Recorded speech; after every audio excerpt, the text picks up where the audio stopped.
katika zika. C'est pourquoi nous sommes sans crainte Ndio kwa maana hatuna na boka quand la terre est bouleversée wakati dunia inapinduzwa et que les montagnes chancellent au cœur de mer. na milima inarudia katikati ya bahari, Quand les flots de la mer mugissent, wakati mawimbi ya bahari inalamuka écument, na iko nalamuka se soulèvent jusqu'à faire trembler les montagnes. na inalamuka na kufikia na kutetemesha milima. Il est un fleuve dont les courants réjouissent la cité de Dieu. Ye ni bahari yenye mawimbi inafurahisha mji wa Mungu, Les sanctuaires de demeure du Très-Haut. makao ya aliye juu.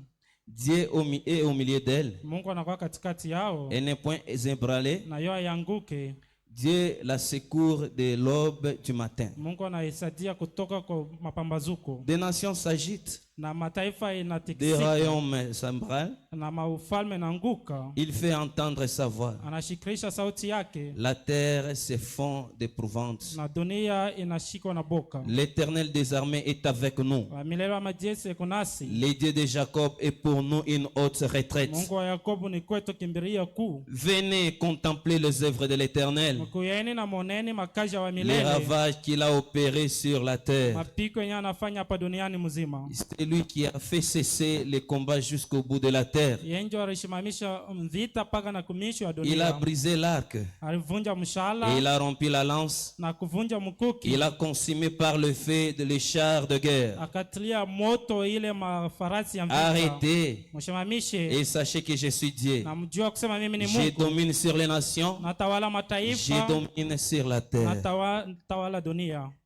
L'Éternel des armées Kwa milele Mungu wa majeshi est avec nous. eko nasi. Le Dieu de Jacob Mungu wa Yakobo est pour nous une haute ni retraite. kimbilio kubwa kwetu. Amen, amen. Amina. Nous prenons le cantique 170 dans notre Tunabeba cantique ile choisi mwimbo mia moja Ne makumi crains na point, saba petit troupeau, katika nyimbo ya pour entrer en kuchaguliwa. prière. Njoo kuingia maombi, usiongope.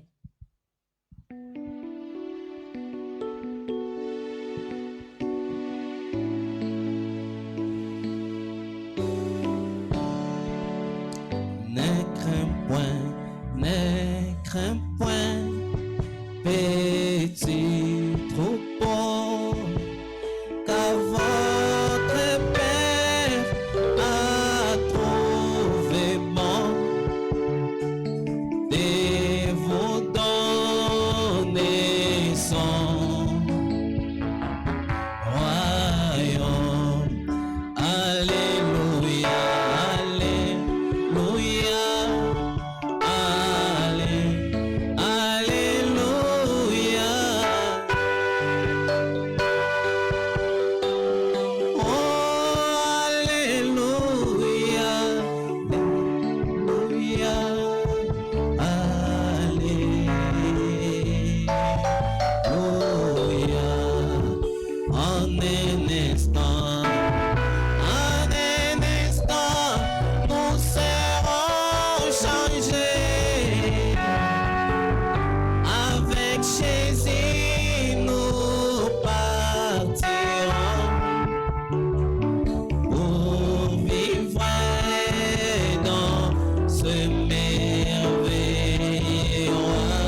En un instant, nous serons changés. Avec Jésus, nous partirons pour vivre dans ces merveilleux royaumes. Alléluia.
la prière.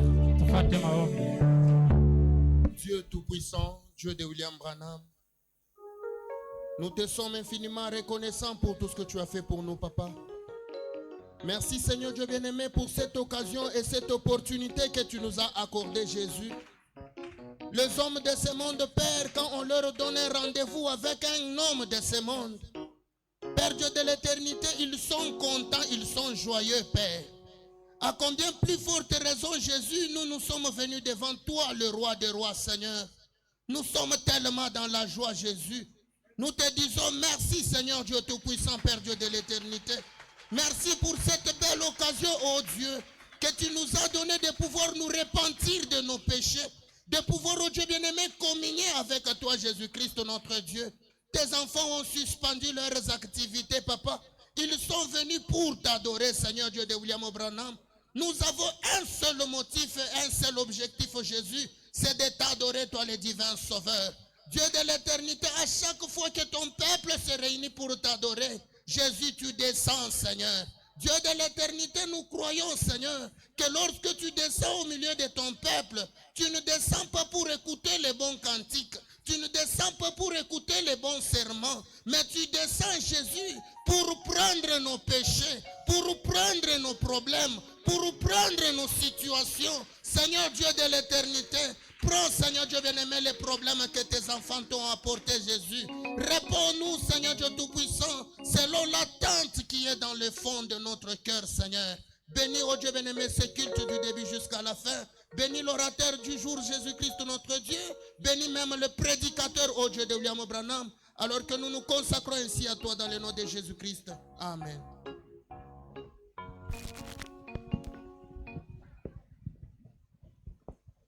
Amen, amen. Amina.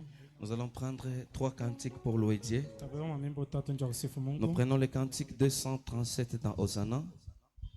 Nous allons prendre le cantique 139 et puis nous allons chuter avec le cantique 107 dans Croix seulement. Nous louons le Seigneur. Tunamsifu Bwana.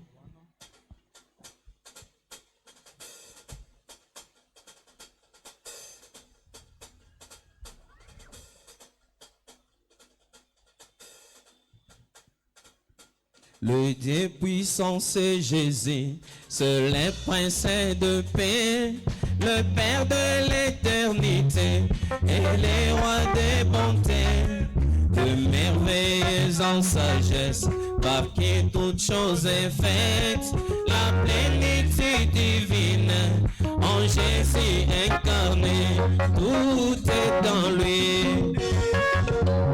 C'est vrai, tout est dans lui, la plénitude divine est tout dans lui, tout est dans lui, tout est dans lui.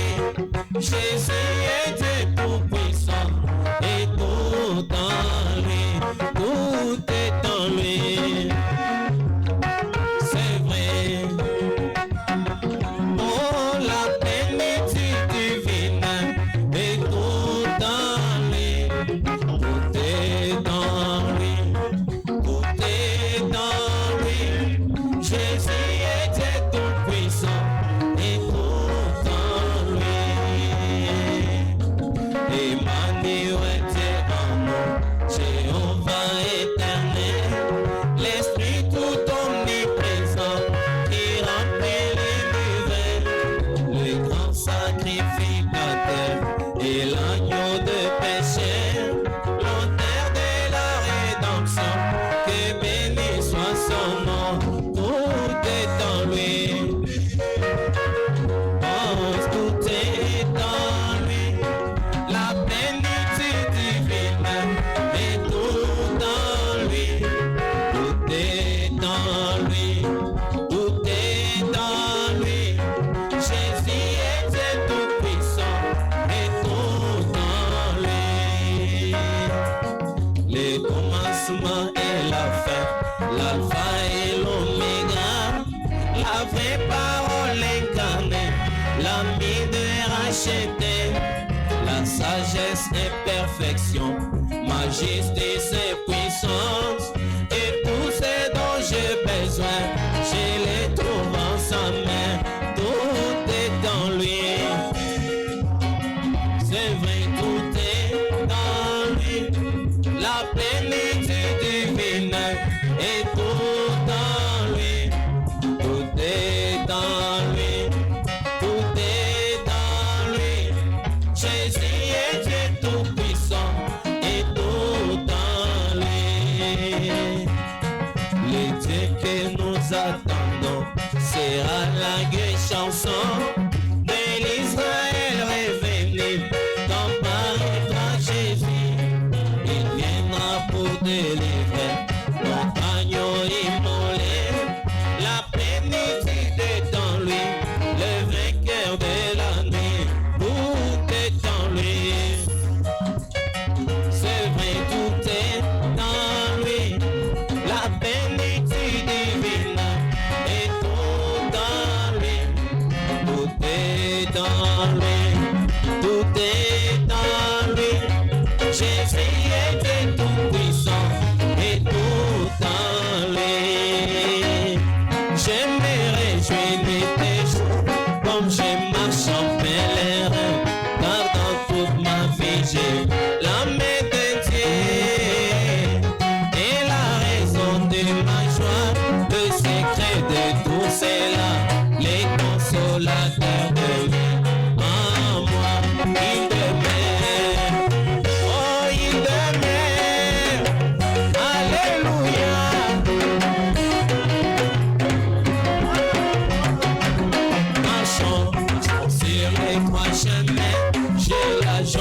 jour, la nuit, les consolateurs de mer.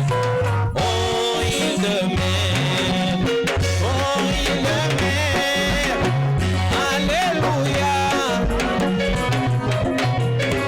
À moi, marchant sur les trois chemins, j'ai la joie les jours, la nuit, les consolateurs de mer.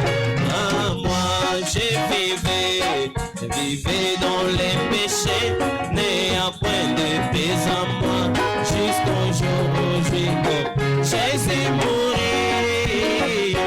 Puis j'ai tombé à ses pieds, et une douce me remplit, les consolateurs de mer. Oh, île de mer, alléluia. Île de mer, à moi, marchons sur les trois chemins, joie le jour, la nuit, les consolateurs de mer. À moi, et lui, il est avec moi partout et connaît tous mes soucis. Je suis erré et libre comme un oiseau. Les Saint-Esprit me contrôle, Jésus satisfait mon âme, les consolateurs de mer. Oh, île de mer, alléluia. Oh, marchons,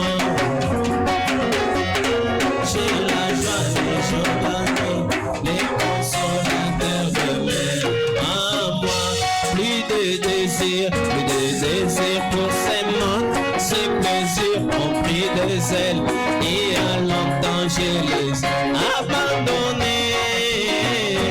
Et cet esprit me contrôle, Jésus chante, c'est mon âme, les consolateurs de mer. Oh, île de mer, alléluia.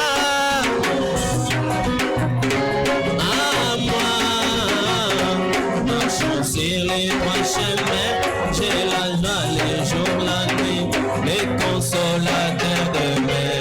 À moi, il y a un pays au-delà des étoiles, il y a une cité où il n'y a point de nuit.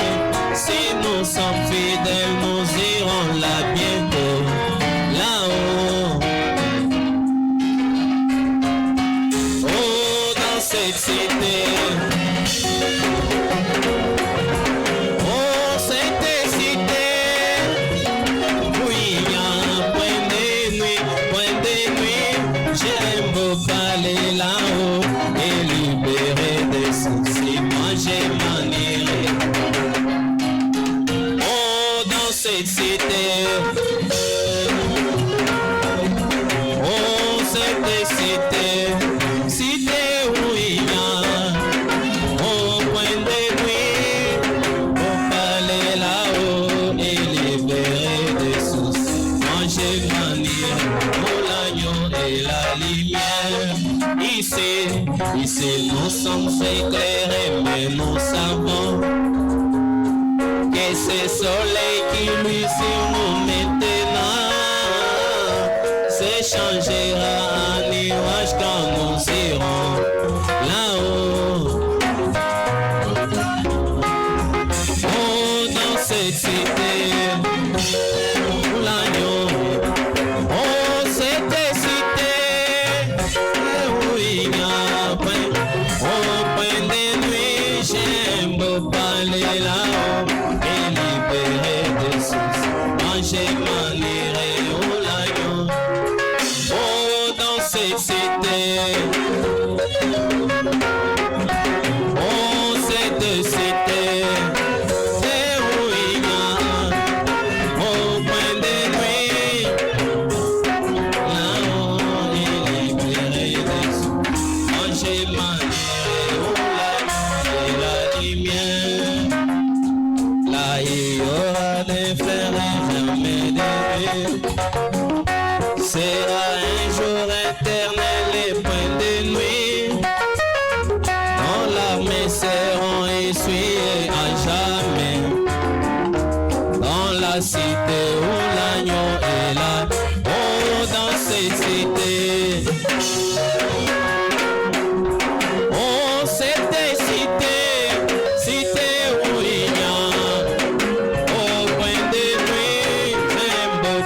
aller là-haut et libérer des soucis. Irons l'agneau et la lumière.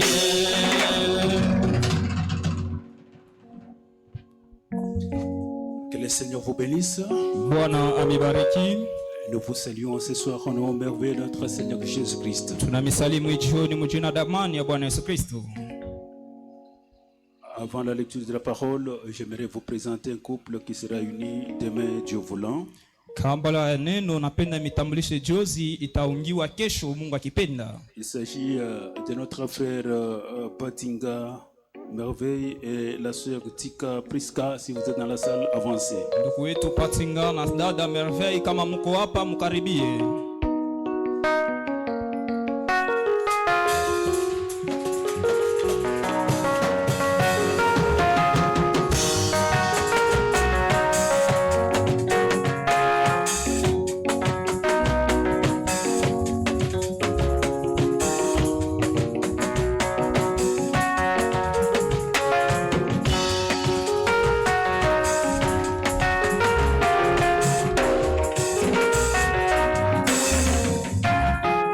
Il s'agit du frère Patinga Merveille et la sœur Tika Priska. Inakuwa ndugu Patinga Merveille na dada Priska. Si jamais vous connaissez quelque chose pouvant empêcher les réunions, veuillez nous voir avant la date. Ils seront unis Dieu voulant demain ici à l'église. Kama mnajua kitu kitazuiza ndoa yabo mkwe mtuone. Kesho ndio batawafungia ndoa yabo. Merci beaucoup, bien-aimés, regagnez vos places. Asante wa ndugu, mnaweza kurudia. Nous allons nous tenir debout pour honorer la lecture de la parole de Dieu. Tutasimama juu ya kuheshimu kusoma kwa neno la Mungu. Nous ouvrons nos Bibles dans Colossiens au chapitre 3, le verset 18. Tunafungua kitabu Kolosayo sura yake ya 3 mstari wa 18. La Bible déclare ce qui suit. Biblia inasema hivi: Femmes, soyez soumises à vos maris comme il convient dans le Seigneur. Wanawake muwatii wa bwana yenu kama vile inakuwa vizuri ndani ya Bwana. Marie, aimez vos femmes et ne vous aigrissez pas contre elles. Wanaume mupende wa bibi yenu na musisirike kabisa juu yabo. Enfants, obéissez en toutes choses à vos parents, car cela est agréable dans le Seigneur. Batoto mutii mubitu byote kuwazazi kwa sababu ile ndio inamupendeza Bwana. Père, n'héritez pas vos enfants de peur qu'ils ne se découragent. Bazazi bababa musisirikishe batoto yenu juu wao wasifadhaishwe. Dieu notre Père Saint, ceci est ta parole que nous venons de lire, Seigneur. Accepte, ô Dieu, de descendre au milieu de nous, comme ton Fils t'a demandé ici au début. Viens, Seigneur Dieu d'amour, toi le glorieux Saint-Esprit, donne-nous une bonne compréhension de ces choses, Seigneur. Nous venons à l'église, ô Dieu, c'est pour nous préparer à ce grand départ qui est imminent. Viens-nous au secours et donne-nous un très bon entendement d'entendre ce que tu as préparé à nous dire ce soir. Bénis également les pas qui seront en route vers ces lieux. Laisse que tous, ô Dieu, nous soyons dominés par le Saint-Esprit qui est déjà ici. Nous demandons au nom de Jésus-Christ. Amen. Amen. Nous allons nous asseoir. Tutaikala.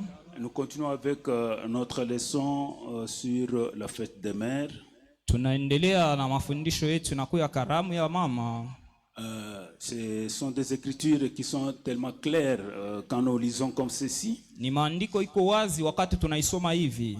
Des fois, il y a un peu de négligence dans ces petites choses ici. Mara nyingine kuko kuatilia muibi bitu kidogo. Le prophète dit, et ce sont de petits renards qui ravagent toute la vigne. Nabii anasema ni bitu kidogo ndio binatawala muti mzima. Alors, ce sont des choses que nous négligeons et qui peut-être sont à la base de beaucoup d'échecs dans notre vie. Ni bitu kiloko bile atuangalie kabisa ndio binakuwa mambo ya kushinda kwa mingi maisha yetu. Nous bénissons le Seigneur du fait que nous nous sentons devant une congrégation de gens qui est vraiment obéissante à la parole de Dieu. Tunabariki Bwana kwa sababu tuko mbele ya batu banakuwa banatii kuneno la Mungu. Avec ces quelques paroles décousues que nous avions essayé de donner le dimanche, nous avons vu que ça a porté des fruits. Na hii neno kidogo yenyewe tulileta Muyenga tunaona inaleta matunda.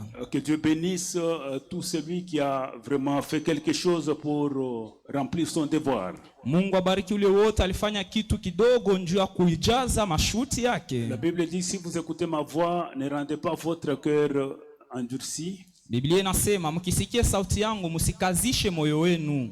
Allez-y vite au but parce que le temps n'est plus. Mwende kwa haraka ukifukuzio kwa sababu muda haiko tena. Nous sommes en train, n'est-ce pas, de cercler partout pour voir qu'est-ce qui peut m'empêcher, n'est-ce pas, d'accéder à cette gloire à venir. Tuko nenda kupaliria fasi yote njoo kuona kinini kitanizuiza nisifike kuile mambo mzuri ya kuja. Nous avons montré que nous sommes au temps du soir, le chemin est en train de se rétrécir davantage. Tunaona tuko kuko jioni na njia kunenda kukonda tena kabisa. Alors nous devons beaucoup plus veiller sur ces choses que nous écoutons. Tunapasha kukesha kuibitu tuko nasikia. Parce que l'heure vient où nous n'aurons même pas l'occasion d'entendre ces choses ici. Kwa sababu muda kunakuja tusitapata tena bahati ya kusikia bibitu. Alors la Bible là où nous venons de lire, kwenye tunatokea kusoma, les écritures sont tellement claires.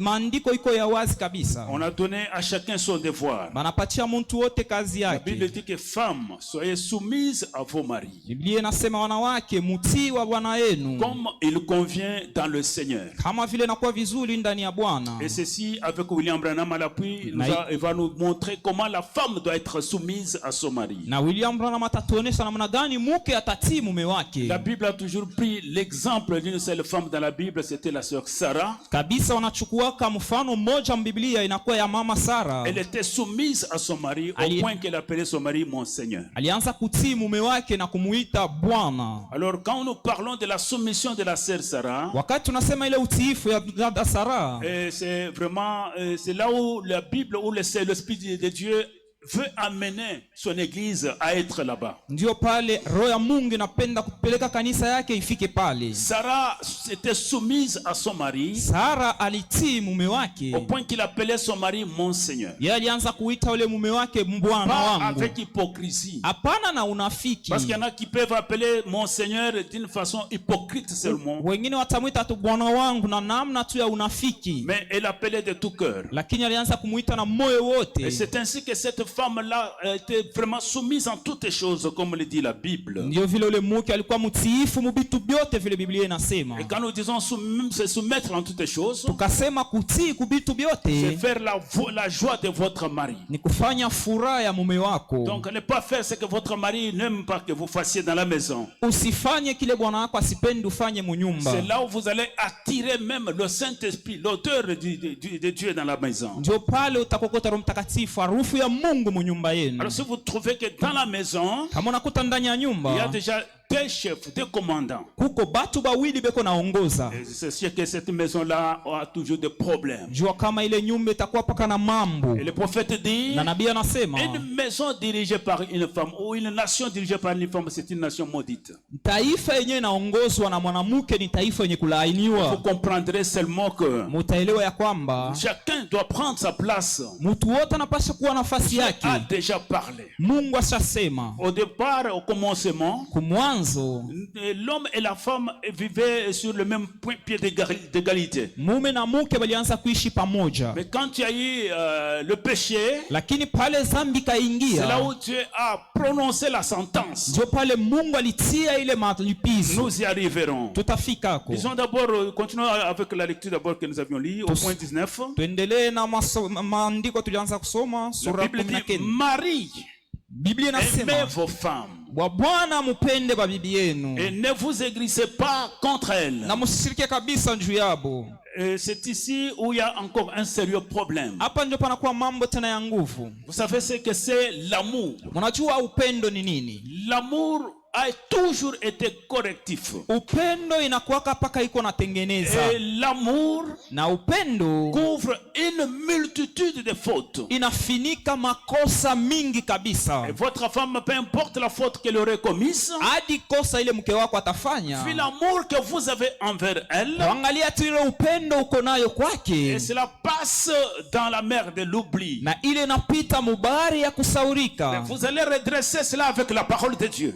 kujinyolosha na sauti ya Mungu. La Bible vous dit que ne vous aigrisez pas contre elle. Biblia inasema usisirike kabisa kwake. Alors c'est là où vous devrez comprendre ces choses. Ndio pale mtaelewa hivi vitu. Mais ce sont des petites choses. Wapendwa, ni vitu kidogo. Que si vous ne comprenez pas avec la compréhension spirituelle, kama mubielewe na kuelewa kwa kiroho, ça va passer dessus. Bitapita juu. Mais ma prière, lakini maombi yangu, et que vous puissiez comprendre ces choses. Ni ya kwamba muelewe hivi vitu. Moi j'ai été bien enseigné sur ces choses. Mimi nilifundishwa mzuri pa hivi vitu. Et j'ai eu la profondeur de ce que c'est.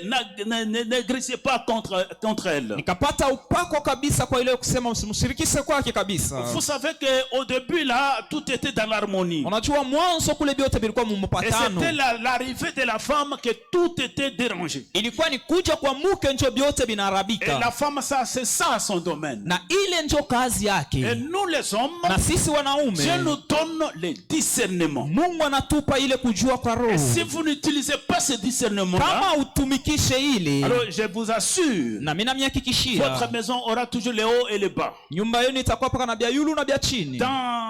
Avant que je ne continue avec la lecture, je pense dans Malachie au chapitre 3, quelque chose comme ça. Ndani ya Malaki sura yake ya 3 kitu kya vile. La Bible parle de la femme de la jeunesse. Biblia inasema ule mke wa mbujana. Donc si vous n'êtes pas fidèle à cette femme là, kama una tumtifu kwa ule mke, le prophète exhorte pour dire n'énervez pas, ne bousculez pas, et donc ne frustrez pas cette femme là. Biblia inashauria kusema usisirike kwake, usimuhuzunishe ule mke. Cette femme de la jeunesse, ule mke wa mbujana, c'est un secret de votre prospérité. Inakuwa ni siri ya kustawi kwako. Tant que vous êtes unis dans la maison, wakati mko mwenye kuungana munyumba, votre bénédiction sera toujours la bienvenue. Baraka yako itakuwa paka karibu. Mais une maison qui est tirée de côté à gauche, de gauche à droite, nyumba yenyewe inakokotiwa kuume na kushoto, la bénédiction reste donc un point d'interrogation. Mabaraka inakuwa mambo ya kujiuliza. Marie, aimez vos femmes et ne vous aigrissez pas contre elles. Wanaume mpende wake wenu na msisirike kabisa kwao. Enfants, obéissez en toutes choses à vos parents. Watoto mutii mubitu byote kwa wazazi wenu. Car cela est agréable dans le Seigneur. Kwa sababu ile namupendezwa Bwana. Nous allons comprendre avec William Branham. Tutaelewa na William Branham. Père, baba, n'irritez pas vos enfants, musisirikise watoto wenu, de peur qu'ils ne se découragent. Kwa kuzuru wao wasijifajaishwe. C'est encore quelque chose qui nous lisons comme ça et nous passons vite. Inakuwa kitu tunasoma hivi na tunapita tu kwa haraka. En principe, nous ne devions pas passer comme cela. Lakini hatukupaswi kupita vile. Il fallait méditer sur ces choses. Ilipaswa tufikiri pa hivi vitu. Vous savez, mnajua, le prophète dit que chaque enfant a un ange auprès du Père en train de contempler la gloire de Dieu. Nabii anasema mtoto wote kuna malaika kumbele ya Bwana iko naangalia utukufu wake. Je crois que cet ange là c'est lui. Peut-être l'avocat de l'enfant. Nesi kuamini ya kusema ule malaika ndio mtetezi wa ule mtoto. Parce que l'enfant ne sait pas prier, ne sait pas parler, ne sait pas vraiment adresser les besoins qu'il a. Kwa sababu mtoto asijue kuomba, asijue kusema, asijue kuleta ile hitaji yako nayo. Mais les besoins de l'enfant, na hitaji ya mtoto, vu que cet ange contemple de la face de Dieu, vile ule malaika anakuwa anaangalia kuhusu wa Mungu. Dieu est censé déverser la bénédiction spéciale dans le travail de son père. Mungu anapaswa kutia baraka mwile kazi ya baba yake. C'est là où vous nous écoutez quand nous consacrons les petits enfants ici. Ndio pale mnatusikiaka kama tunatolea watoto kidogo hapa. Nous ne cessons jamais de mentionner cela. Atuachake kuisema ile. Bénis l'œuvre des mains de son père. Bariki kazi ya mikono ya baba yake. Quand Dieu vous a béni, wakati Mungu anakubariki, vous avez eu quelque chose. Unapata kitu. Chers frères, souvenez-vous de vos enfants. Wapendwa, mkumbuke batoto yenu. Souvenez-vous des enfants. Mkumbuke batoto. Je suis vraiment désolé d'entendre qu'il y a des papas très méchants. Kusikia kuko bazazi bakali kabisa. Et qu'ils laissent les enfants dormir sur un bout de sac. Beko naacha batoto beko nalala pa mufuko. Mais je vous dis les choses qui se passent. Mais si c'est là tel est le cas chez vous, honte à vous mon frère. Mais vous manipulez l'argent. Regardez là où les enfants dorment. Ils ont fait pipi là-bas, ils se lèvent sur le pipi, donc par terre.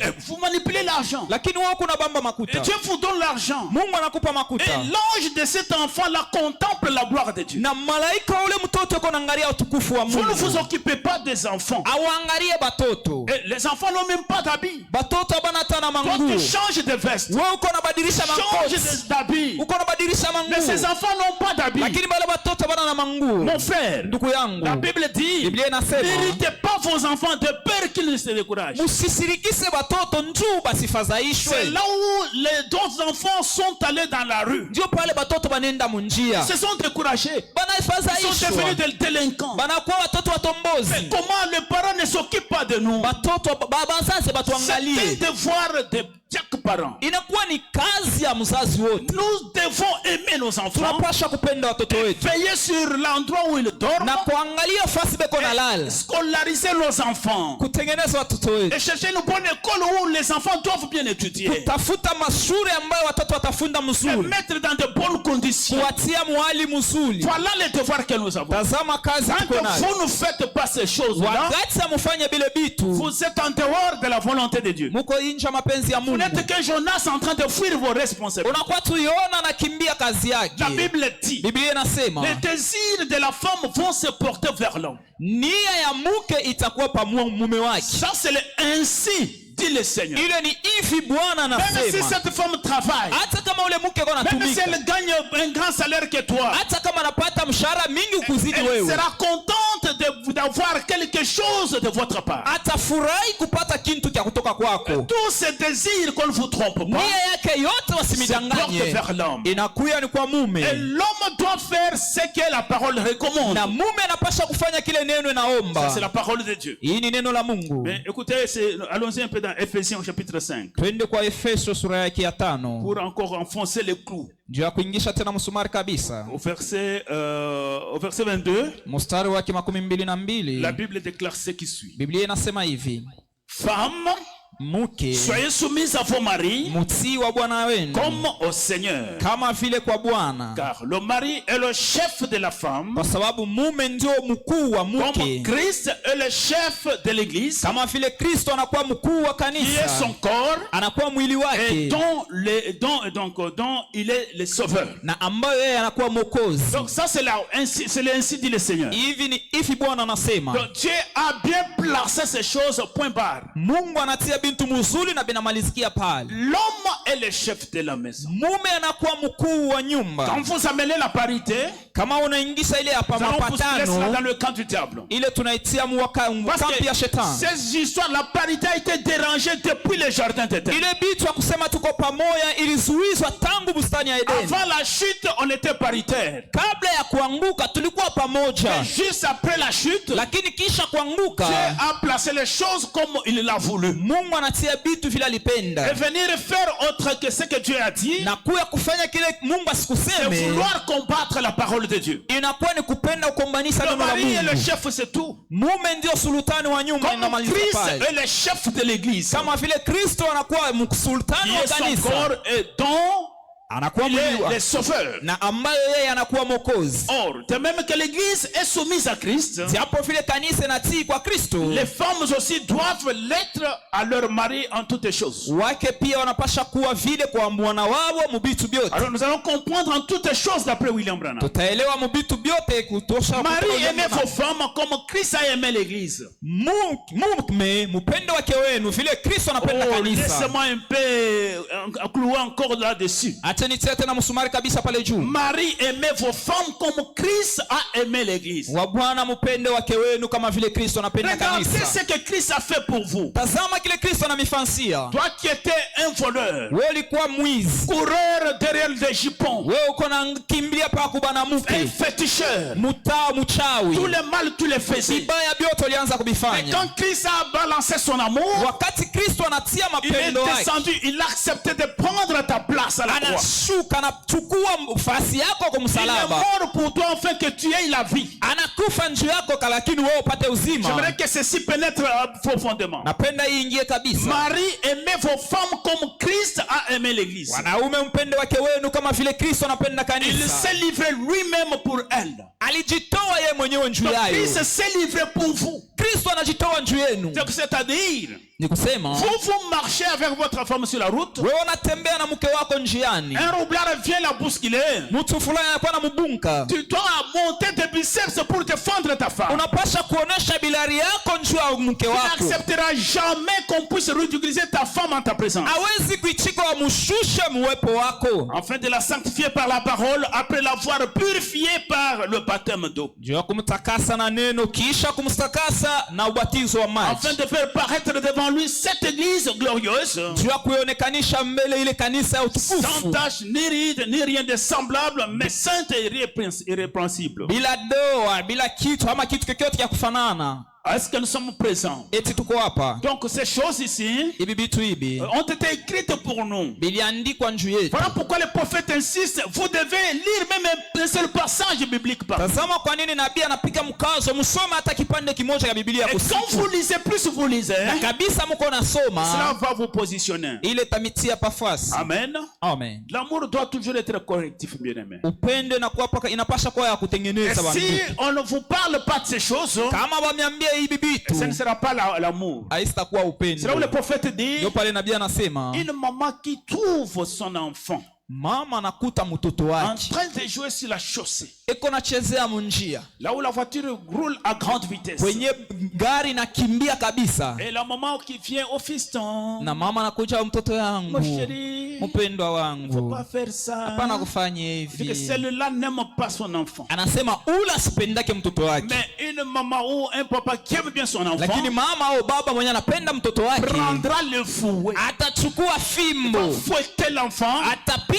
ule mtoto parce qu'il y a un danger. kwa sababu kuko msiba. Mais nous voyons des parents là, Lakini tunaona bazazi pale ils aiment leurs enfants plus que Dieu. banapenda batoto wabo kuzidi na Mungu. Difficile pour corriger les enfants. Biku ngufu kubanyorosha batoto. L'enfant qui monte même là où il faut pas monter. Mtoto anapanda na pala bezi kupanda. L'enfant qui joue, bien aimé, il faut fouetter. Bapendwa inapaswa kupika fimbo. Donc pour corriger, c'est la Bible et c'est la parole. Je kunyorosha ni Biblia ni Le neno. prophète dit que dans notre maison il y avait un fouet. Nabii anasema munyumba yetu mulikuwa ka fimbo. Quand vous dérayez, Ukienda tu nje ya njanja on vous redressez avec le fouet. banakunyorosha na Ce n'est fimbo. pas un péché. Haina Il dhambi. faut redresser les enfants. Inapaswa kunyorosha batoto. Oui, c'est ça. Ndio C'est la vile. Bible et c'est la parole. Ni Biblia ni neno. Ok, écoutez maintenant comment se soumettre. Musikie sasa namna gani kutii. On va se soumettre dans quel sens? Tutatii namna gani? Je prends une écriture ici. Nabeba maandiko hapa. C'est dans question-réponse. Muswali na jibu. Numéro 2. Namba yake ya pili. Du 23 août 64. Ya masiku 23 mwezi wa 8 mwaka 64. Nous allons prendre le paragraphe 78. Tutachukua kifungo 78. Alors, je prends d'abord la question 285. Nabeba swali 285. Une question est posée à notre bien-aimé Frère Branham. Swali naulizwa kwa mpendwa wetu ndugu Branham. Frère Branham, Ndugu Branham, je crois aussi qu'une femme devrait être soumise à son mari. Minaamini kusema mke anapaswa kutii mume wake. Mais si une femme chrétienne a un mari pécheur, Sasa kama bibi Mkristo eko na bwana mtenda il ne vient dhambi, même pas à l'une de nos réunions. asikujake hata kwa makusanyiko yetu. Vient à l'une de nos réunions, il ne veut pas et qui désire que sa femme fasse certaines choses. Na mwenye anapenda mke wake afanye bintu bimoja Comme se couper les cheveux, kama kukata nywele, porter des shorts, kuvala tu bintu tufupi, aller dans le milieu irréligieux. kwenda fasi yenye aina ya dini. Cette femme est-elle censée être soumise à cet homme dans ce cas? Eti ule mke anapasha kumutii bwana wake mwile mambo? Veuillez expliquer ceci plus clairement, comme c'est une question que l'on pose souvent. Mutufasilie tu kwa wazi kama vile inakuwa ni swali banaulizaka kabisa. Alors c'est là où nous allons prendre le paragraphe 78. Ndio pale tutachukua kifungo 78. William répond, non ma sœur,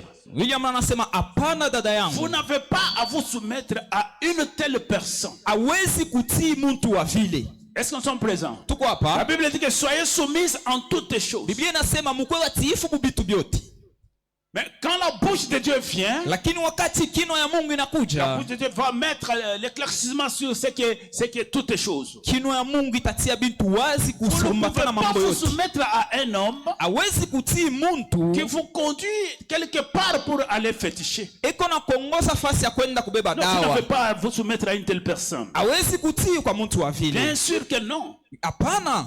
Pour la cause, vous devez tout abandonner et vous attacher à Dieu. Jua ile mambo unapasha kuacha vyote na kujiunga kwa Mungu. Et si cet homme veut vivre avec vous, Na kama ule mtu anapenda kuishi na wewe, restez une chrétienne. baki Mkristo. Mais s'il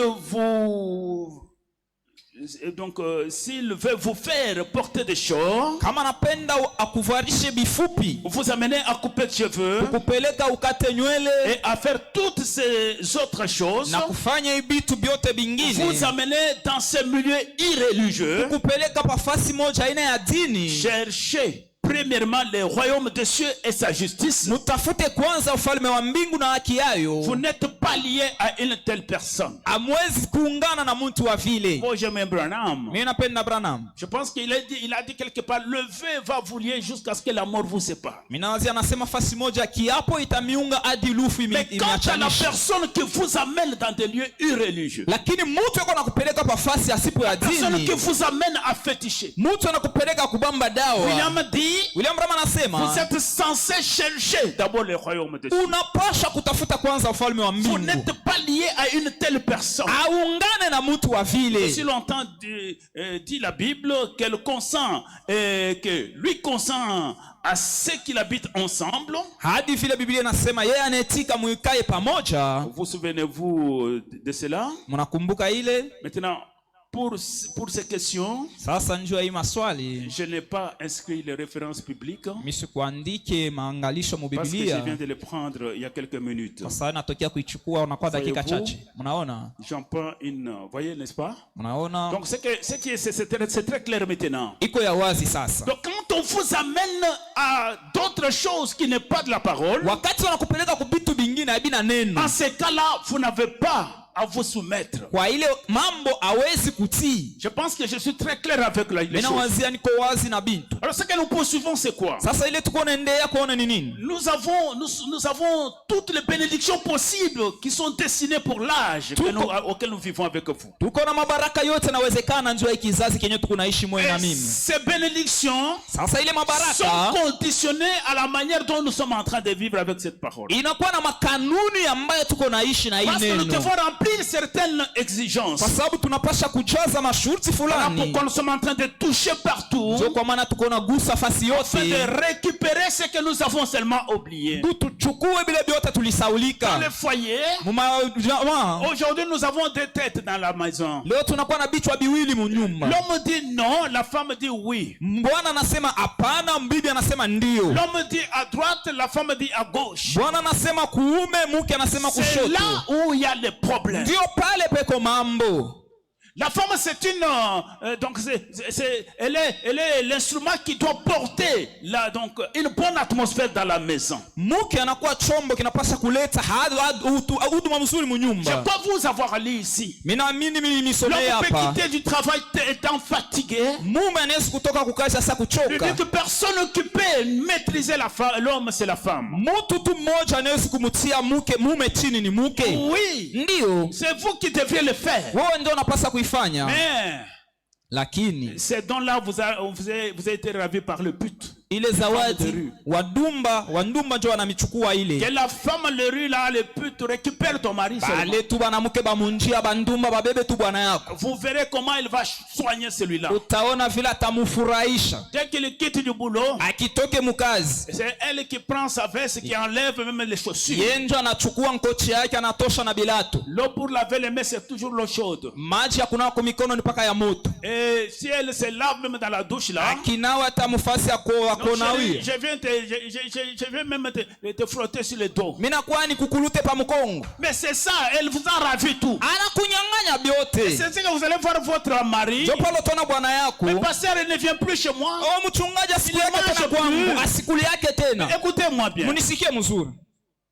Vous, pour servir même cet homme ici, Wenzo ya kumwekea tu biakura huyu mume huyu. vous amenez, parce que vous avez des filles, vous amenez la fille qui est avec les maîtresses sales, avec la morve qui descend, et elle va servir votre peuple. Kwa sababu uko na binti anakuwa na mikono ya buchafu mankamanshi kumpua nenda kumwekea biakura. Va mettre à ton papa. Wewe ndio mwekee baba yako. Avec la morve partout. Na mpua na makamanshi fasi yote. Elle vient mettre. Anakuwa anaweka. L'homme va manger comment?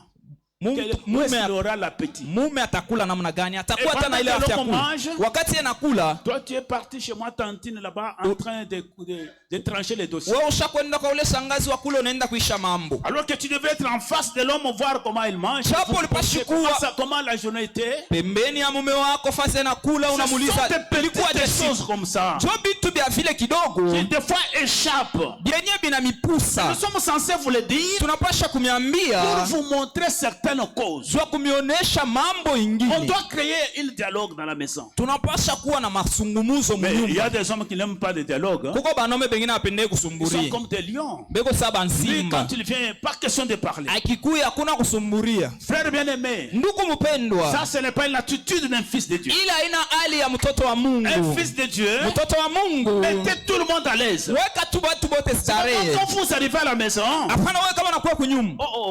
on vous a même surnommé. Bashana kupanga nchi nyingine. Saddam vient d'arriver. Sadama anakuya. Et quand on voit que vous êtes arrivé, les enfants que se cachent, non, ça ce n'est pas une bonne attitude. Bakikono nakuya batoto wanafuchama ila ina hali On mzuri. devrait être très à l'aise que le papa vient d'arriver. Tunapasha kuwa starehe na furaha kusema baba Cela anakuya. amène même une bonne atmosphère du Saint-Esprit dans la Ile maison. inaleta hata mazingira mzuri ndani ya Laissez-moi nyumba. vous avouer. Acha Il nous niambie arrive des wazi. fois d'entrer dans la maison de quelqu'un. Inafika saa zingine unaingia mnyumba ya Nous mtu. voulons faire la prière. Tunapenda Vous kuomba. ne sentez pas l'onction. Ausikie upako. Vous ne sentez pas Dieu dans la maison. Ausikie Mungu munyumba. Donc tout c'est sec, c'est difficile. Vyote ni vya kukauka bikutu nguvu. Non mais bien aimé. Hapana wapendwa. Est-ce que votre maison soit une maison de prière? Acha nyumba yako ikuwe nyumba ya Et maombi. quand un homme de Dieu entre Na là-bas, wakati mtumishi wa Mungu anaingia il pale, n'ait pas de gymnastique pour descendre la l'onction. asikuwe na mambo ya nguvu ya kufanya njoo ya kushusha Est-ce que nous upako. sommes là? Eti ke tuko hapa. Nous sommes là. Eti tuko hapa. Nous continuons avec cette lecture qui est dans question-réponse pour terminer, au point 79. Tunaendelea na swali na jibu nukta yake 79. Mais Paul dit qu'aussi longtemps qu'un mari incroyant a une femme incroyante, Paulo anasema mume wasipokuamini au mke wasipokuamini ou plutôt croyante, vice-versa, au mwaminifu ng'ambo yote mbili, que la femme croyante reste avec le mari croyant aussi longtemps que cela n'est pas donc contraire à Dieu. mke wasipokuamini abaki na ule mume wa kuamini hadi vile ayachane na mambo ya S'il Mungu. consent à rester avec elle, Kama anaetika kuikaa naye, vas-y chérie, wende si mpendwa, tu veux aller à l'église, kama unapenda kwenda c'est ukanisa en ordre, ni sawa, mais moi, je lakini n'y vais mimi pas. mishitenda Je ne crois pas à ça. mishaamini kuile Vos histoires de messages là, moi je ne crois pas. vitu vyenu vya ujumbe Toi, siamini tu peux mimi. partir. Na wewe unaweza kwenda. Un homme comme ça, restez avec lui. Mtu wa vile baki naye. Je n'ai rien à voir avec cela, dit-il. Sina na mambo ya kuangalia kuile yeye Mais toi, anasema. vas-y, c'est un ordre. Lakini wewe uende ni sawa. Mais s'il dit, Lakini kama anasema tu n'iras pas, ausitenda, alors c'est autre chose. sasa pale inakuwa ni mambo ingine. Dans ce cas, Muile vous mambo n'êtes pas obligé de faire cela. haupashwe kufanya ile. Séparez-vous de tout pour Dieu. Muachane na vyote njuu ya Mungu. C'est une dure parole, Hii inakuwa ni msemo ya nguvu, mais c'est la parole de Dieu. lakini ni neno la Mungu. Donc, c'est-à-dire, vous mettez Dieu en première position. Anasema muneka Mungu mufasi ya Et kwanza. si vous considérez Dieu, Kama unampatia Mungu heshima Dieu kabisa, va toucher le cœur de cet homme-là. Mungu atagusa moyo ya ule Il va le mume, cribler jusqu'à ce qu'il retourne chez vous. atamkokota hadi arudi kwako. Est-ce que nous sommes présents? Etike tuko hapa, Nous sommes en train de bouleverser le plan entier de Dieu. tuko nenda kutia mampa yote ya Mungu. Écoutez-moi avec attention. Munisikie na teke ya sikio. Je suis censé parler doucement. Minapasha kusema pole pole. Que celui-là qui a l'esprit de Dieu écoute ce que dit l'esprit à son peuple. Juu ule kona roho ya Mungu asikie kile roho inasema kwa taifa yake. Je prends une autre déclaration dans la prédication intitulée Il devrait passer par là. Nachukua misemo ingine mahubiri inatungwa alipashi kupitia pale. Du 27 juillet 57. Ya mwaka masiku 27 mwezi wa 7 Et là, donc, au mwaka 1957. mwaka 57. Et c'est là où le prophète va nous montrer la vraie place de la femme. Ndio pale nabii atatuonesha fasi ya mzuri ya mke. Nous allons prendre le point 20. Tutachukua nukta 20. écoutez ce qu'il dit. Musikie kila nasema. Parce que j'ai pris au milieu pour ne pas prendre trop de temps. Nachukua mkate ndio nisichukue wakati ya mingi. Alors Zaché a commencé à se demander comment il pouvait voir ce prophète à son passage. Zaché anaanza kujiuliza namna gani ataona ule nabii mkupita kwake. C'était grâce à Rebecca, la femme de Zaché. Rebecca qui était croyante, Zaché ne croyait pas Jésus. Ilikuwa ni neema ya Rebeka mke wake. Rebeka aliamini lakini Zaché kuamini. Rebecca a fait la prière. Rebeka kaomba Pour que son mari parvienne aussi à croire le Messie de l'âge. Zaché mume wake afike mkuamini ujumbe wakati. William dit, rappelez-vous, William anasema mkumbuke. chez lui à la maison pendant tout ce temps, Rebecca continuait de prier. Kwake kunyumba hii wakati yote Rebeka alianza endelea na kuomba. Oh Dieu. Oh Mungu. D'une façon ou d'une autre, Namna moja ama ingine. frère, une fois enfin que Zaché entre en contact avec le prophète aujourd'hui. Fungua njia kwamba nabii Zaché afike mkupatana na ule nabii leo. Il est un homme de bien. Kwa sababu ni mtu mzuri. Il est honnête. Yeye kwa sawa. Je crois que si jamais tu le laissais entrer en contact avec ce prophète de Galilée, Naamini tu kama unaacha yeye apatane na ule nabii wa Galilea. je crois qu'il pourrait devenir un chrétien fervent. Naamini anaweza kuwa Mkristo wa nguvu. Écoutez la prière, les gens de prière que vous deviez faire pour vos maris. Msikie namna maombi yenyewe mnapaswa kufanyia bwana Et yenu. si je prie au Seigneur Hivi ninaomba Bwana, que tu aides mon pauvre bien-aimé mari. usaidie umaskini mpendwa Je wangu sais qu'il ne Bwana. faut plus de femmes de ce genre aujourd'hui. Mimi napenda ninapasa bale bake ba vile leo. C'est ça que Dieu sait. Ndio ile nazo. Lorsque la maternité est brisée, Wakati umama la inavunjwa, colonne vertébrale de la nation est brisée. mfupa ya mkongo inavunjwa ya Quand taifa. William dit, William la anasema colonne vertébrale d'une nation, c'est une femme. mfupa ya mkongo ya taifa inakuwa ni Et mke. si elle est brisée, tout est confondu. Na kama inavunjika vitu vyote vinarabika. Lorsque les femmes en arrivent au point où Wakati wanawake wanafika mnukta ambayo en sont nos femmes américaines aujourd'hui, kule kunakuwa wa Amerika wanamke leo, c'est une honte. inakuwa ni La aya. façon dont nos femmes américaines agissent aujourd'hui. Namna ambayo wake wa Amerika leo wanatenda. J'ai une coupure d'un journal où il est dit, je crois, qu'environ 60% des garçons qui sont partis outre-mer pendant la dernière guerre ont divorcé avec leurs épouses avant leur retour, avant le retour de leurs épouses ayant couru avec quelqu'un d'autre. Na kuwa na makaratasi inatangaza ya kusema 60% ilienda kuvita, lakini wakati warudi wake wao wanachana nabo kwa sababu walitembea na wanaume wengine. Voyez? Mnaona? Je saute quelque part, j'arrive là où il dit que la place d'une femme, Pala nasema fasi ya mke c'est au foyer, ni kunyumba kujamaa, auprès de ses enfants. pembeni ya watoto yake. Et lorsqu'elle, eh bien, si son mari est malade Kama mume wake anagonjwa et qu'elle doit travailler, na yeye anapasha ça kutumika, c'est autre chose. ile ni mambo Mais ingine. la place de la femme, Lakini fasi ya c'est à la mke maison, ni dans la kunyumba, cuisine. fasi ya Lorsqu'elle kupishi. quitte cette place, Na wakati anatoka ile fasi elle est en dehors de sa position. eko nje ya msimamo wake, Tout à fait exact. inakuwa ya sawa. Je vais encore éclaircir ici. Mitatia tena wazi fasi. La place de la femme, c'est à la cuisine. Fasi ya mke ni kumpishi. Ça, c'est ainsi dit le Seigneur. Hivi ni Bwana Et nous anasema. devons dire amen à cela. Tunapasha kutia amena Et kuile. j'aimerais vous dire ceci. Mimi napenda nimeambia bibi bintu. Ceci n'exclut pas que la femme ne devrait pas travailler. Hii haitosha kusema mke asiwezi Elle kutumika. peut travailler. Anawezi Son kutumika. mari peut être malade. Mume wake anawezi Pour le kugonjwa. salaire que le mari gagne n'arrive pas à nouer les deux bouts du mois. Au mshahara yenyewe ya mume wake aifikishe kumwanzo na kumwisho ya mwezi. William a dit que ma femme confectionnait les habits. William anasema mke wangu alianza kushona manguo. Et cela aidait aussi à notre maigre salaire afin de nouer les deux bouts du mois. Na ile ilianza kusaidia kuile mshahara yetu kidogo ndio ifikishe mwisho ya Ce n'est mwezi. pas un péché si une femme doit travailler. Haina dhambi kama mke anaenda Mais vous kutumika. devez rechercher quel genre de travail elle doit faire. Lakini mnapaswa kujua ni kazi gani yenyewe uko nafanya. Et cela doit être en commun accord avec son mari. Na ile inapaswa kuwa mapatano na mume Je wake. pense que c'est comme cela que ça devrait être.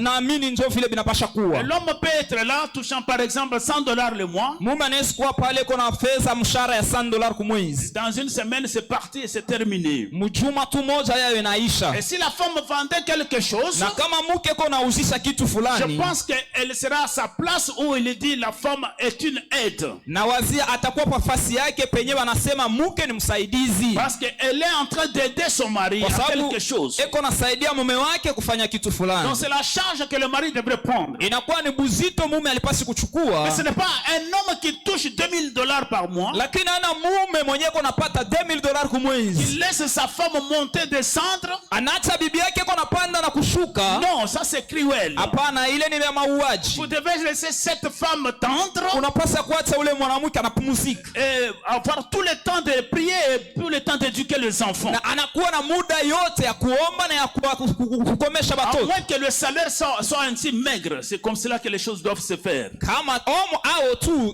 ile mshahara wako inakuwa kidogo. Et je pense que on s'est bien compris là-bas. Na wazia tunaelewana pale. Il y a d'autres choses. Huko vitu vingine. Le prophète a parlé d'une chose Nabii anasema kitu qui est kingine. peut-être à la base de beaucoup de problèmes dans nos foyers. Inakuwa saa zingine ndio msingi ya mambo mingi majamaa yetu. Nous pouvons, au début là, on a très bien commencé. Kumwanzo saa zingine tulianza mzuri. William a parlé qu'on allait peut-être à pied, peut-être avec une vieille voiture à l'église. William anasema tulianza kwenda la mikulu au na gari ya zamani kukanisa. Et à un moment donné, Dieu a béni. Wakati fulani Mungu anabariki. Alors les choses changent maintenant. Pale vitu binabadilika. Là, on commence à se choisir une certaine catégorie de gens avec lesquels vous fréquentez maintenant. Pale tunaanza kuchakula sasa batu bale tukaanza kutembelea. Alors cette mauvaise compagnie là Bale batu ba kutembea na wabaya. vont vous induire dans quelque chose. Bana kuingisha mkintu Non, moi je kingine. ne suis pas de votre classe. Hein. Mimi sina wewe kipande yenu.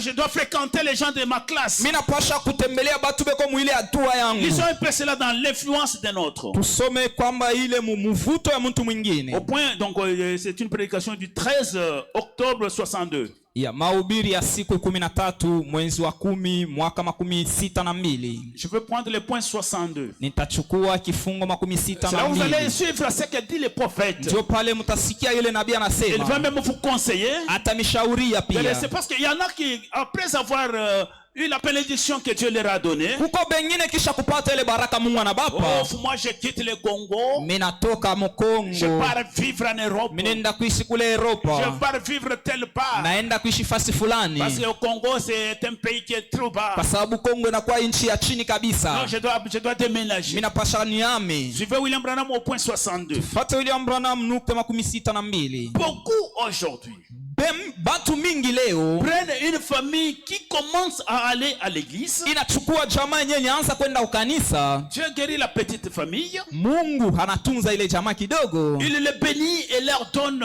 le Saint-Esprit dans leur vie. Anawabariki, anawapa Roho Mtakatifu maishani mwabo. Les petits enfants prieront autour de la table. Watoto kidogo wataomba pembe kando kando ya Ils meza. prieront avant d'aller au lit. Wataomba kabla kwenda kulala. La mère et le père joindront leurs mains et prieront. Mama na baba wataungana kumikono na wataomba. Aussi longtemps qu'ils agissent ainsi, Pale tu beko natenda vile, ils resteront une famille. batabakia jamaa. Est-ce que vous êtes présents? Muko hapa. Aussi longtemps que vous resterez comme le prophète vient de le dire ici, Vile tu mutabakia hivi nabii anatoka kusema hapa. vous resterez une famille. Mutabaki tu jamaa. Mais si Lakini vous les laissez, kama munabaacha, au bout, vous savez, ils mnajua n'avaient rien pour se déplacer. hakukwe kitu njua kwenda kumwanzo. Si ce n'est une vieille voiture, Kama ikukwe tu ile gari ya zamani. peut-être à bord de laquelle ils se déplaçaient, Sasa ingine njoo kuile walianza kwenda nayo. ou peut-être allaient-ils à pied. Sasa hao walianza kwenda kwa na mikulu. Finalement, ils achètent une bonne voiture et une meilleure maison. Sasa mwisho wanauza gari mzuri na nyumba mzuri. Alors la chose suivante, Sasa kitu kinafuata, vous savez, mnajua ils veulent donc s'associer à ce que le monde appelle une meilleure classe. banapenda kuungana sasa na ile dunia inaita batu ba hatua ya juu. Moi, je ne suis pas de votre niveau. Mimi sina mwamu hatua yenu. Ils déménagent Banaama dans un autre quartier et là, banaenda mukartie ingine ils kule, découvrent qu'ils commencent à subir une mauvaise influence. wanaona wanapata mvuto mubaya. mbaya. Donc vous avez quitté les quartiers, vous avez quitté la ville que vous étiez. Unatoka ile town ulikuwa. Moi je ne mérite pas de rester ici à Kolwezi. Mimi siwezi tena kuikaa hapa Kolwezi. Je m'as déjà béni, je pars à Kinshasa. Mungu asanibariki mimi nenda Kinshasa. Je m'en vais rester au Canada. Nenda kuikala Canada. Ainsi de suite. Na ile nazalika. William vous dit, William ananiambia, vous devez toujours rester là où se trouve le royaume de Dieu. unapaswa kubaki tu pale peka ufalme wa Mungu. Et là où la gloire de Dieu se déverse. Na pale utukufu ya Mungu iko nashuka. Restez là où vous pouvez être nourris spirituellement jour et nuit. Mubaki pale munaweza kula mkiroho uchana na msiku. Restez là-bas. Mubaki pale. Tout à coup, Kwa vous savez, ghafla mnajua la séparation entre dans le foyer. achanisho inaingia mjamaa. Ainsi que la mondanité. Sasa kidunia pia Il commence à s'élever. inaanza kupanda. Osias fit ainsi. Osias alifanya Il hivi. s'éleva et devint très orgueilleux. Alilamuka anakuwa kiburi kabisa. Vous savez que l'orgueil précède toujours la chute. Mnajua kiburi inaendeshaka Et quand Dieu kukuanguka. commence à bénir la famille, Wakati Mungu anazobariki jamaa, vous ne voudriez pas être fréquenté par la basse classe. hautapenda bale batu ba chini tena bakutembelee. Non. Sasa hapana. Avec les babouches là, tu entres dans mon salon, tu vas fumer les tapis. Naima papa yako naingia msala yangu talabisha tapi yangu. Oubliant que celui qui entre, c'est l'Éternel qui entre. Muko sawa kusema ule ko naingia njoo wa milele Dieu anaingia. s'est toujours caché dans cette simplicité-là. Mungu anajifichaka mwile unyenyekevu. Bien-aimés frères et sœurs, Wapenda wa ndugu na laissez-moi vous dire, wadada. c'est ça les conseils de l'âge pour aujourd'hui. Mwache nimeambia njo shauri ya wakati leo. Amen. Amen. Et si vous êtes bénis, Na kama vous munabarikiwa, sentez que la bénédiction est bel et bien là. unaona kwamba baraka iko pale William kwa dit, kweli. restez là où vous êtes nourris spirituellement jour et nuit. William anasema baki pale kuna kula mkiroho usiku na mchana. Vous quittez, Na unatoka vous partez en Europe. munaenda kule ku Europa. Là, il y a la civilisation. Kwenye kuna kwa ustawi wa dunia. Écoutez, Mnajua, msikie. si le pasteur Jean-Luc il allait témoigner, Kama pastor Zalika alikuwa hapa alipaswa kushuhudia. je vois son fils doit être là-bas. Na mimi mtoto wake anapaswa kuwa Il peut pale. vous témoigner. Anaweza kushuhudia. Là au sud, Kule kusid. avoir un terrain comme nous l'avons ici, commencer à construire, c'est difficile. Kupata mpango sasa hivi tuko nayo na kwanza kuyenga iko nguvu kabisa. Leur église, ils louent dans des auditoires, dans des appartements. Makanisa yabo beko na beba tu fasi moya wa juu banaanza kuingia pale kisha banaenda fasi nyingine. Et cet appartement-là, on vous louait pour quelques heures. Hein? Ile nyumba mko na ilipia njoo ya masaa kiloko. Et pendant que vous êtes en train d'adorer, Pale mko na abudu.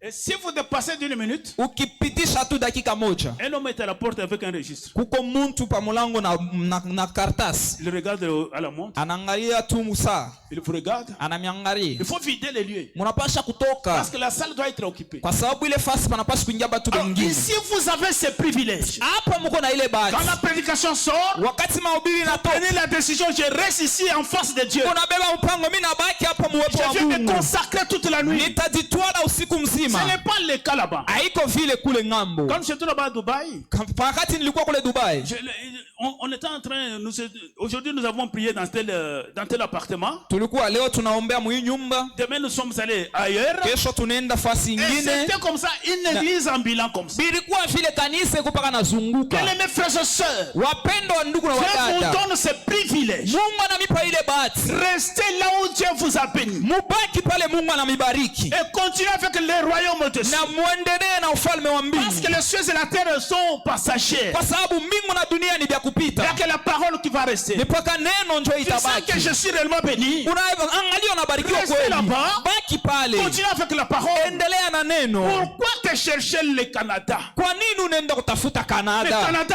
qu'est-ce qu'il y a de spécial là-bas? Kule kya kusangaisha ni C'est nini? la civilisation des femmes nues. Kama haina kuendelea kwa dunia kwa wanamke C'est wako ce qui uchi. se trouve chez Canada. Cho kile kiko kule Canada. Allez-y là-bas. Mwende kule. Dès que vous arrivez à l'aéroport, Wakati unafika kiwango wa l'esprit du ndege, Canada vous accueille. ile pepo ya Canada Les inakupokea. femmes à moitié habillées commencent à défiler. Wanawake wasa kuvala tu vipande Un wanaanza signal vous kupita. montrant que là où vous partez, ce sera grave. Alama na kuonesha kule kunenda itakuwa nguvu. Vous n'aurez pas cette onction, l'habitude que vous avez ici de prier là. La prière va partir. Hautakuwa na ile zoezo ya unakuwa nayo hapa kuomba, ile maombi itaenda. Je vous dis la vérité. Ninamiambia ukweli. Chers frères et sœurs, Wapendo wa ndugu na wadada, tout ce dont l'homme a besoin, vile vyote mtu ako na il a tout inahitaji. dans son cœur. Eko na vyote ndani ya Pourvu moyo que vous wake. considériez la parole de Dieu Ni kama tu unapatia heshima vous neno la la mettez en Mungu pratique. na unaitia mu matendo, Nous devenons connaisseurs. Nous connaissons plus que Dieu. tunakuwa bakujua, tunajua kumzidi na Mungu. Est-ce qu'on sont présents là? Tuko hapa,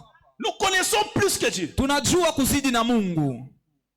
Je suis censé parler tout simplement parce que c'est le mois de la femme. Minapasha kusema polepole kwa sababu ni mwezi Ça va wanawake. redresser beaucoup de choses. Itanyolosha bintu bya Plusieurs mingi. difficultés que nous avons. Matatizo ya mingi tuko nayo. C'est parce que l'homme ne fait pas ça et toi tu fais ce que l'homme ne veut pas là. Ni kwa sababu mume asipende ufanye hivyo, wewe unafanya bile mume asipende. Et tu aimes mettre aussi une deuxième tête dans la maison. Na unapenda ukwe kichwa cha pili munyumba. Voilà la difficulté dans la famille. Tazama matatizo C'est mjamaa. pourquoi il y a les hauts et les bas. Toko maana kuna kwa bia yulu na bia Tu chini. n'auras même pas une minute de prière pour cet homme-là. Hautakuwa hata na dakika moja ya kuombea ule mume. Ton problème, tu es basé sur la beauté. Mambo yako ni pa burembo. Cherche d'abord à t'embellir d'une certaine façon. Unatafuta ujitengeneze munamna fulani. Écoutez ce que dit le prophète dans les mariages et divorces. Msikie kile nabii anasema ndani ya ndoa na kuvunja kwa Par ndoa. rapport à la beauté là.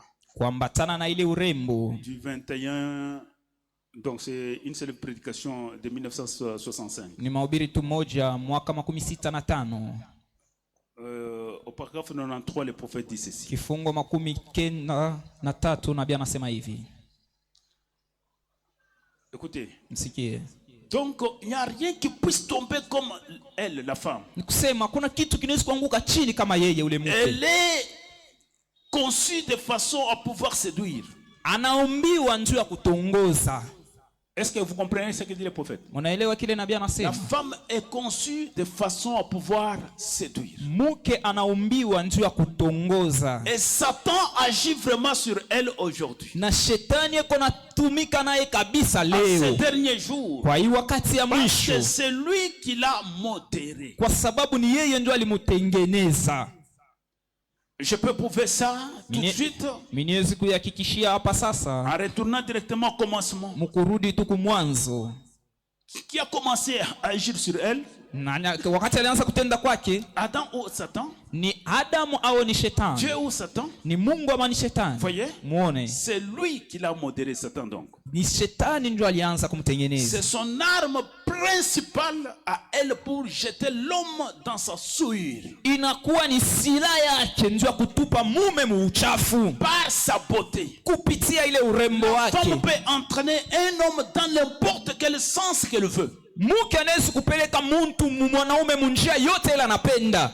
Vous voyez l'homme, on est en train de la malmener partout. Unaona tu mwanaume wanamkokota fasi yote. Non. Hapana. Moi je veux que on parte, allons-y vivre à Goma. Mimi napenda twende tukaishi tukule Tugoma. Mais à Goma il y a la guerre. Kugoma kuko C'est là où moi mvita. je veux. Ndio kule mimi napenda. Bon, on ne sait pas faire autrement. Hatuwezi kufanya kitu kingine. Il ne consulte même pas son pasteur. Ashenda hata kuuliza À mchungaji cause wake. de la beauté, Juu ya ile buzuri. il est derrière cette femme-là. Anakuwa tu paka kumkonga ule mwanamke. Le prophète dit, Nabii anasema, frère, ndugu, ce n'est pas le débit d'alcool là-bas qui prend l'homme au piège. aina mpombe nje kunachukua banamke banaume C'est cette kumuteko. jolie femme qui marche dans la rue en se torturant, Ni ule mwanamke mzuri anatembea munjia à mkutuntuka, moitié habillé. asa kuvala tu C'est bipande. ça qui... Ile ndio C'est bien là qui séduit. ndio pale peko natongoza. Elle est meurtrière avec cela. Absolument. Ni muuaji kwa ile kweli Vous kweli. allez peut-être me demander si Satan qui l'a modélé. Mutanyuliza kama shetani Mais c'est la anamtengeneza. vérité.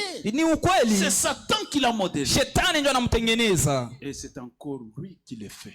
Na inakuwa tena ni yeye ndio iko Donc naifanya. la beauté est diabolique. Ile buzuri ni ya shetani. William dit, William anasema, j'aime voir que la femme soit jolie, belle. mimi napenda kuona mwanamke anakuwa mzuri tu Mais avec sa mrembo. beauté naturelle. Lakini buzuri bwake wa C'est asili. comme cela que Dieu avait fait la femme. Ndio vile Mungu alimfanya mke. Elle est naturelle. Eko wa Elle asili. doit être jolie. Anapasa kuwa mrembo. Et pas une beauté artificielle. Hapana ile buzuri ya kuongeza. Elle prend ceci, Anabeba hivi, elle prend cela, anabeba hivi, elle embellit. anajiongeza, Elle ajoute anatengeneza, ceci. anaongeza Au hivi. finish, Kumwisho l'apparence d'un hibou. anakuwa tu sanfui. On voit le verre en bas. Tunaona bingine bya ukuku bya On kushuka. voit le cils artificiel aux mains. Makiki yenyewe ya kuongeza banaongeza. Des choses impossibles. Na bitu benya biwezekane. De sorte que quand elle enlève ces choses-là, akitosha tu bile bintu. on met sur la balance. Tunabieka tu pa Ces choses kipimo. même pèsent 10 kilos. Biko na buzito hata ya 10. Mais quelle souffrance! Ni mateso gani? Non, soyez seulement tel que Dieu vous avait créé. Kuwa tu vile Mungu alikuumba. C'est là où j'ai toujours dit aux jeunes gens. Ndio pale naambia kabijana, Si vous voulez vous marier, kama unapenda kuoa, bien sûr que vous l'avez vu peut-être à l'église. sasa ingine ulimuona kukanisa Il était kweli. tiré à 4 épingles.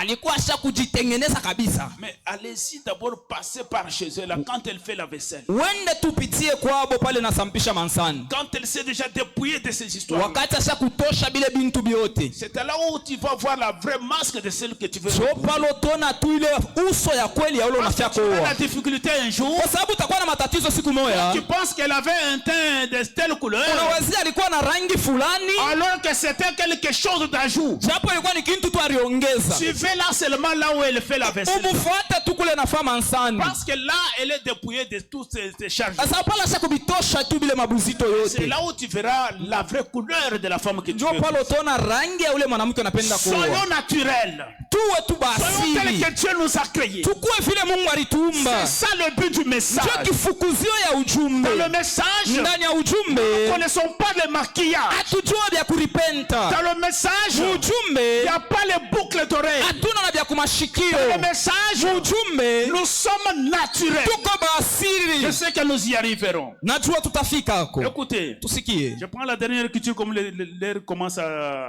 nous faire défaut. Nabeba kusoma kwa mwisho kwa sababu muda inaanza Le kutukosea. prophète dit, Nabii anasema nous devons être comme, quand on parle d'une bonne femme wakati wanasema mke mrembo et un bon père, na baba mzuri, c'est éduquer bien nos enfants là. kufundisha watoto wetu mzuri pale. Mon ami, tu es en train de chercher sur N'ayez pas peur, Rafiki yangu tafuta usikue na boka du 24 février 61. ya masiku 24 mwezi wa pili mwaka 61. Le prophète parle de Susan Wesley, Nabii anasema kuhusu Susan Wesley. cette femme qui avait 17 enfants. Ule mke alikuwa na watoto Et 17. je vais suivre comment elle faisait pour encadrer ses Na enfants. mtafata namna gani alianza kufanya njoo Et kutia si le pale prophète watoto. donne de pareils exemples, Kama nabii analeta mfano wa hivi, nous devons aussi suivre ces choses. tunapasha kufata hivi bintu. Amen. Amen. Au paragraphe 21, Kifungo 21. William déclare quelque chose là-bas. William anasema kitu kimoja Ça, hapa. c'est une bonne chose à faire pour un père et une mère. Hii ni kitu kizuri cha kufanya njoo ya baba Je me au suis dit mama. que Mimi si sema kwamba aujourd'hui nous consacrions plus de temps à instruire nos enfants sur les choses de Dieu plutôt que sur les bolides et sur d'autres choses, kama tunatia muda mingi njoo ya kufundisha watoto wetu bintu vya Mungu kabla ya kuwafundisha vitu vingine, nous n'aurions pas tant de délinquance juvénile. hatuwezi kuwa na matombozi ya watoto. C'est vrai. Ni kweli. Susan Wesley était la mère de 17 enfants. Susan Wesley alikuwa mama wa watoto Elle 17. n'avait pas besoin d'appuyer sur le bouton d'une machine pour faire la vaisselle. Asikukuwe na mambo ya kuvinya buton fulani njoo ya kufanya mansani. Ni des robinets à ouvrir pour avoir de l'eau. Au mpompi ya kufungula njoo apate maji. Et cependant, avec tous ses enfants, elle pouvait passer 2 ou 3 heures chaque jour dans la prière. Lakini hadi bale batoto bote aliwezi kuingia maombi masaa 2 au 3. Entouré de ces 17 enfants, Mwenye kuzungukwa na batoto wake 17. de ces petits nids de petits oiseaux sont sortis John et Charles qui ont secoué le monde. Na mule ndani munatoka ba John na Charles banatenkesha Oh, dunia. nous avons besoin davantage de mères comme celle-là, Tunahitaji wa mama wa vile. qui avaient du temps pour enseigner ses enfants Balikuwa les na choses de Dieu. balikuwa na wakati ya kufundisha watoto wao vitu Je vya me suis Mungu. tenu à la tombe il n'y a pas longtemps à Londres. Nilisimama ukaburi ya kuna zamani kule Londres. Quand j'étais là pour prier pour le roi, Wakati nilikuwa pale njoo kuombea mfalme. bien aimés frères et sœurs, Wapendo wa ndugu na cette femme-là wadada. ne connaissait pas de robinet. Ule mke asikujuake mampompi. Elle ne connaissait pas les machines à laver. Asikujuake ima mashini ya kufula nayo. Aujourd'hui, Leo c'est question que l'habit de ton mari devienne, allez vite au lavage. inakuwa tunguo ya bwana wako ibambe kama ni nini, ale twende kule wanafulaka.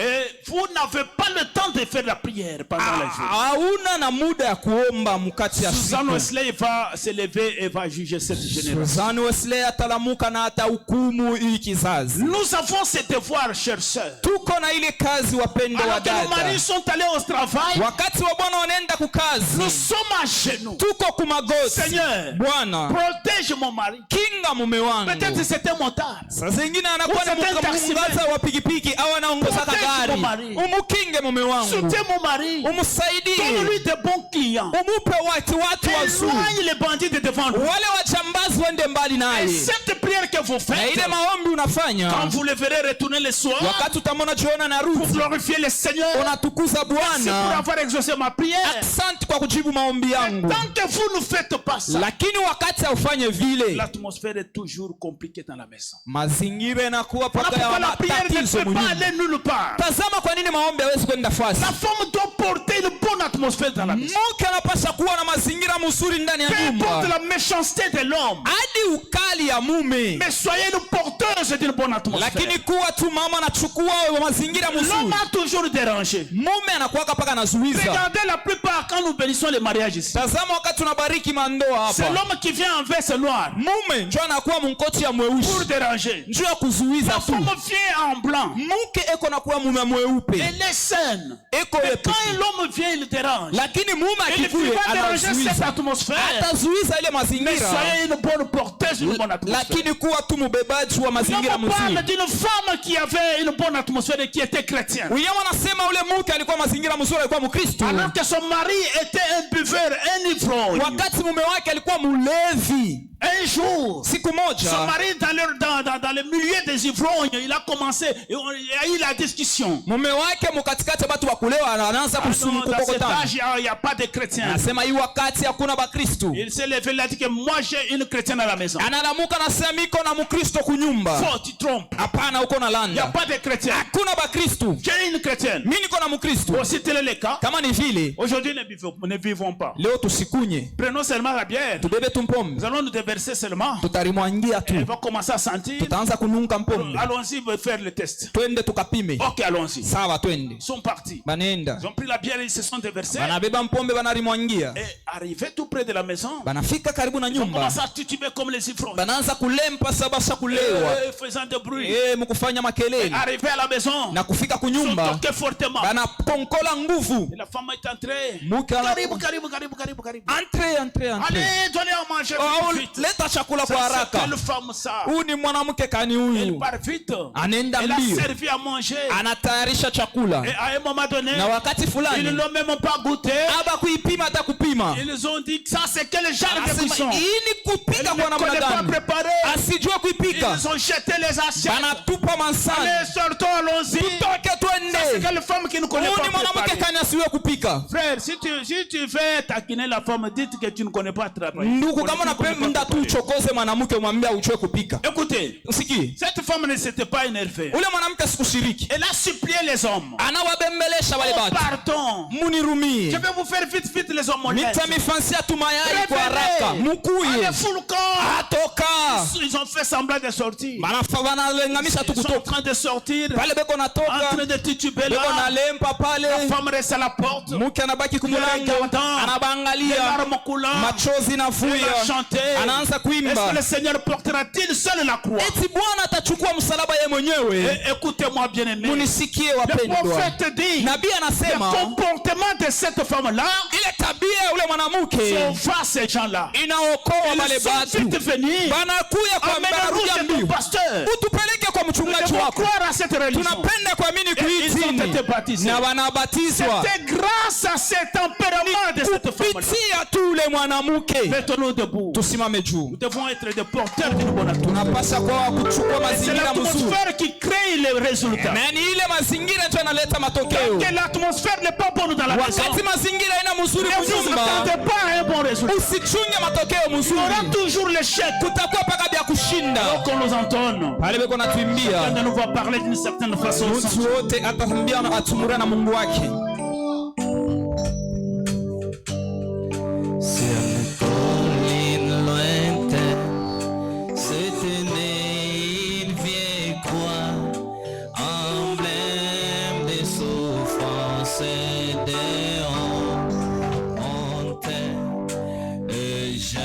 cette vieille croix où les très chers mourraient pour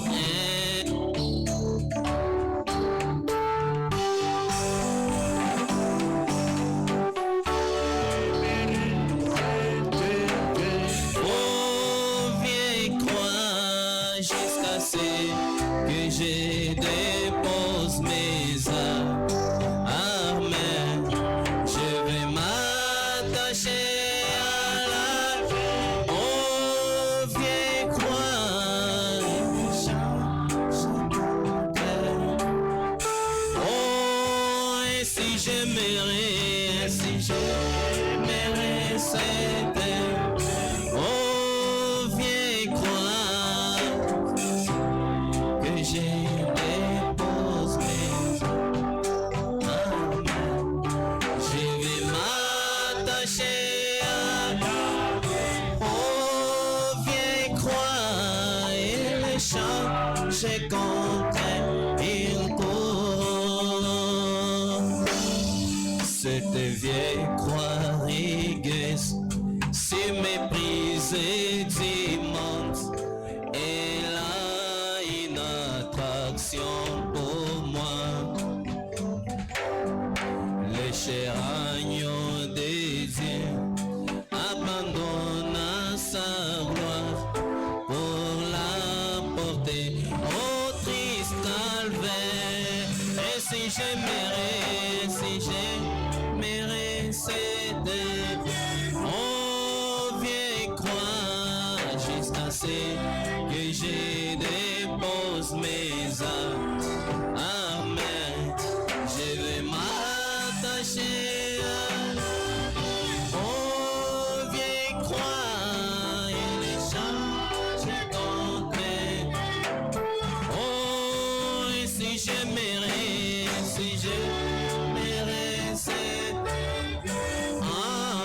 vieille croix jusqu'à ce que je dépose mes armes, je vais m'attacher à la vieille croix et changer contre une couronne. Dans la vieille croix rigueuse de sang divin, une merveilleuse beauté je vois. C'est sur cette croix que Jésus souffrit, mourit pour mon pardon, ma pureté. Et si j'aimerais cette vieille croix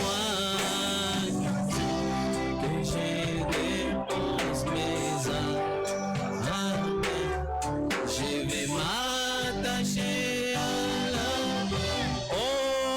vieille croix et les changer contre. Oh, et si j'aimerais cette vieille croix, c'est que je dépose mes armes, je vais m'attacher à la vieille croix et les changer contre une couronne.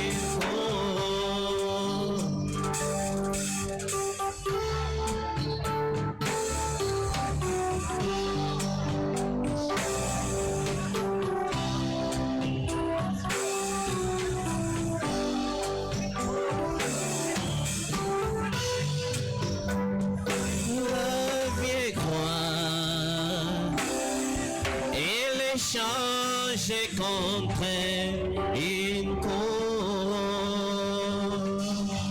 Suivons la prière. Tufuate maombi. Dieu de grâce, Dieu de bonté, nous te sommes infiniment reconnaissants, Seigneur, et nous te disons merci pour cette bonne parole. Te disons merci, Seigneur, parce que tu t'es manifesté. Merci, Seigneur, pour avoir utilisé, Seigneur, notre pasteur. Il nous a parlé, Seigneur, des choses ô Éternel, que beaucoup parfois ne connaissent pas. Ou parfois même, Seigneur, nous qui vivons, Seigneur, dans ce message, nous avons, Seigneur, négligé. Ô Dieu de grâce, fais-nous faveur, Seigneur, de revivre, Seigneur, cette parole qui a été prêchée, ô Dieu de grâce. Nous te disons merci, Seigneur. Merci d'avoir béni ton peuple.